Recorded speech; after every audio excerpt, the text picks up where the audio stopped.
কিছুমানে মোক কৈছে যে মামা স্কুটি নিদিয়ে নেকি এইবাৰ আমি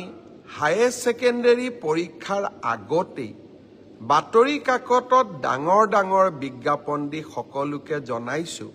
যে নিযুত মইনা আৰু স্কুটি দুইটা আঁচনি ৰাজ্য চৰকাৰে পৰিচালনা কৰিব পৰাৰ সক্ষমতা আমাৰ নাই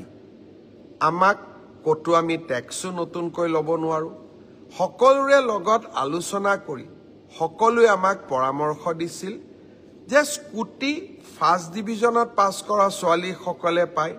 কিন্তু নিযুত মইনা সকলোৱে পাব আৰু সেই কাৰণে আমি নিযুত মইনা আঁচনিখনহে পৰিচালনা কৰিব লাগে স্কুটি আঁচনিখন পৰিচালনা কৰিব নালাগে একেবাৰতে বন্ধ কৰি দিলে কোনোবাই বেয়া পাব সেই কাৰণে এইবাৰ আমি পৰীক্ষাৰ আগতে সকলোকে কৈছো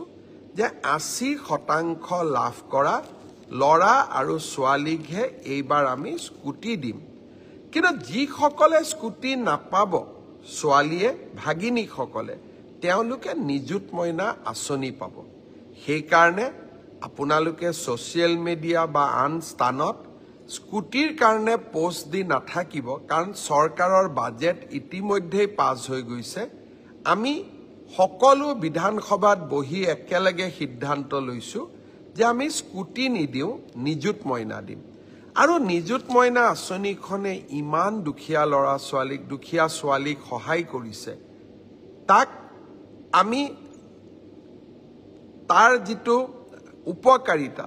তাক আজি আমি মৰ্মে মৰ্মে দেখা পাইছো দেউতাক মাকে এতিয়া ছোৱালীৰ পঢ়াৰ খৰচেই দিব নালাগে চৰকাৰৰ পৰা পোৱা নিযুত মইনাৰে আমি অন্তত কলেজৰ বহুখিনি দায়িত্ব আমি পালন কৰিব পাৰো দেউতা মাৰ কষ্ট কমিছে সেই কাৰণে আমি নিযুত মইনা আঁচনিখন আকৌ এবাৰ প্ৰথম বৰ্ষ আৰু দ্বিতীয় বৰ্ষৰ বাবে মুকলি কৰি দিছো